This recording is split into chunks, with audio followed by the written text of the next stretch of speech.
Hey everyone, welcome to our last module of week 4, module 13B. I'm here for you to get you started, to give you some feedback on yesterday, to show you some really great examples of first drafts that I saw in yesterday's module, and to get you started on finishing out the week. So today you are watching this intro video for 4.30.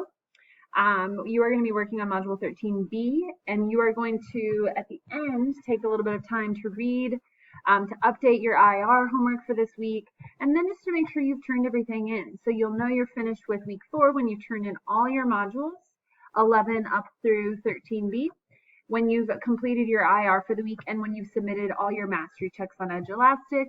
Remember, there's a mastery check for Module 11 and Module 12 in Edulastic, but not for modules 13A or B. Those are both just written in the document themselves. All right, so some feedback on yesterday's module, on module 13A. A few things that I noticed. So the letter that you were all writing has a minimum word count of 250 words. I did notice when I was going through that a lot of people had not met this minimum. So it's very important if you want to get a good score on this, and if you just want to have a strong letter, that you meet the 250 word minimum count. In order to check, here's what you need to do. So when you have your text, so I suggest doing this on your final draft because that's what I'm going to be checking. You need to highlight everything in your final draft. Then you need to hit Control-Shift-C to check your word count. I'm going to show you that here. So you're going to be in your final draft. You're going to type your final draft here, and then you're going to hit Control-Shift-C, and it tells me that, okay, my final draft is currently 3 words long. So that needs to be 250, or you will not receive the score that you, I think, are fully capable of getting. You'll not receive a good score because that's just the base minimum. So you need to get to that 250 words, and then it needs to be a strong letter to do well in this module. If you need help with that, please reach out and I will help you do a word count check. Second piece of feedback is really, as you're revising, I really want to push you all to dig into the personal connection and the personal impact that you are experiencing from these frontline workers. So the strongest letters I've seen have really done this, and we'll take a look in just a second at a few of those. And the last thing, be specific. So today you're going to be really revising to get rid of vague language. And when we were back in writing class, we referred to this as dead language or dead words.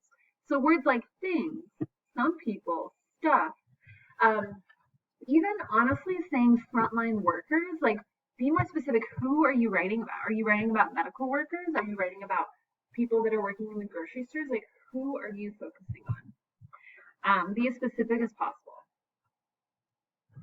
So a few shout outs for first drafts. I wanted to give a shout out to Sam Fortune. Not only did he have a really awesome start, but look at this incredible highlighting, amazing. And also he submitted this early, way to go Sam.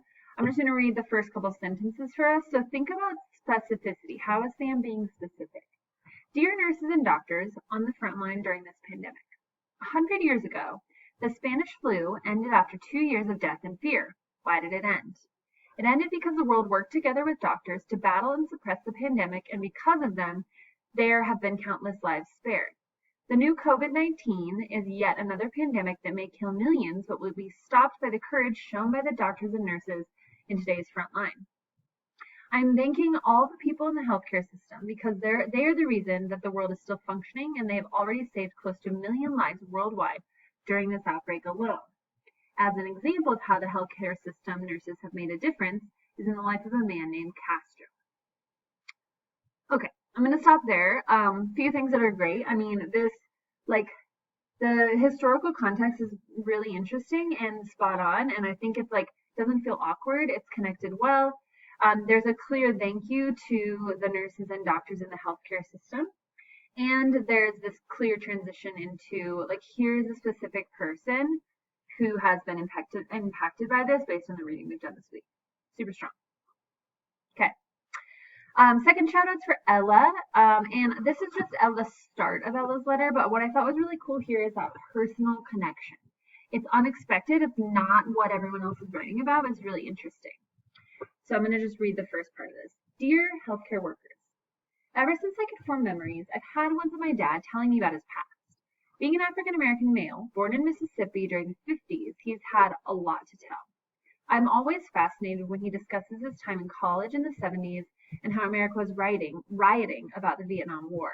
I was amazed by the bravery and persistence of those protesting to stop the harm and deaths caused that didn't have to happen. I was also amazed at their success and considered a proud moment for America. It's also shocking to think that those who were causing the harm lacked the logic and common sense of the others. I am even more shocked to see that the same thing is happening today.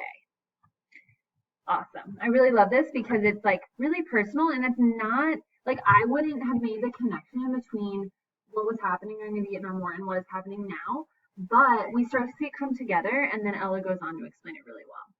So as you think about these revising and as you think about getting specific, think about like your specific connection. It just needs to make sense to you. You need to be able to explain the connection. And then digging in that personal connection, then being as specific as possible. All right. So just a few other things. So today, just to explain how you're going to do this revision, you're gonna work through the module document really fast. It's really quick. There's just a quick instructional video. Let's actually look over here. You're gonna do now, vocab, hook. You're gonna read and answer some guided questions. There's direct instruction. And then you're going to really move into just revising your letter. The objectives for today is to revise non-specific language within your letter to create a deeper understanding for the reader through the use of a model. So pretty quickly in the lesson, it's going to move you to this table. You're going to copy and paste your first draft into this blue column. And then that you're not going to make any changes there. You will, in one of the steps, do some highlighting, but then you're going to copy it again into the green column, and that's where you're going to make changes. So what's going to happen is when I open this up to grade it, I'm going to be able to see where you started, and then I'm going to be able to see your final draft and looking to see that there are strong revisions. So that final draft is stronger than the rough draft, and that your changes are all highlighted so that I can see exactly what happened. Okay. So if you have questions about that, let me know, because it's really crucial to your success that you get that right. You'll follow the revision checklist. You'll place X's as you've completed each step, similarly to what we did during Mary's workshop in person school. All right, that's all I have for you today. Good luck as you finish out the week.